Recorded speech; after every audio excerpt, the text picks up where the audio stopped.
మనం గత కొన్నేళ్ల నుంచి జస్ట్ ఈ ఇయర్ తీసుకున్న అమ్మాయిల మర్డర్లు, రేపులు, ఎక్స్‌ప్లాయిటేషన్‌లు ఇవి వేలల్లో ఉన్నాయి కేసులు. ఇవి వేలల్లో ఉండడం. కాకపోతే అప్పుడు ఆడోళ్ళు ఇంతగనం చేయలేదు కాబట్టి ఎప్పుడు మనం మనకి ఏ మర్డర్ కేసు అయినా ఏదైనా సరే మొగోడు ఆడదాన్ని ఇట్లా చేసిరు అనరు.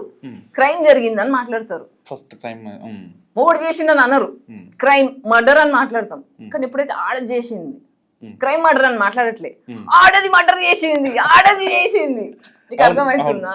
సో ఇది ఏంటంటే వీఆర్ ఇన్ అ షిఫ్ట్. ఇక్కడ మొగోడు ఆడది పక్కన పెడదాం. ఇప్పుడు ఏమైతుందంటే పేట్రియార్కీ అనేది చచ్చిపోబోతుంది. క్యాపిటలిజం, పేట్రియార్కల్ ఇదంతా కూడా మ్యానిపులేటివ్ సొసైటీ ఉండే. ఇది ఏం చేసిందంటే మొగోడు నువ్వు తోపు, ఆడది నువ్వు వేస్ట్, మొగోడు కింద ఆడది ఉండాలి ఇట్లా నేర్పించారు మన తాతలకి, నాన్నలకి. వాళ్ళందరూ కూడా ఏంటంటే మనం చూస్తే ఫాదర్స్ బయట వర్క్ చేస్తారు, అమ్మలు ఇంట్లో ఉంటారు. ఆడవాళ్ళు అంటే తగ్గి అణిగి ఉండాలి, సేఫ్టీ లేదు బయట. ఇట్లా రకరకాల కథలు క్రియేట్ చేసి అన్న మనం సెట్ చేసేసారు. ఒక పెద్ద మా స్టోరీ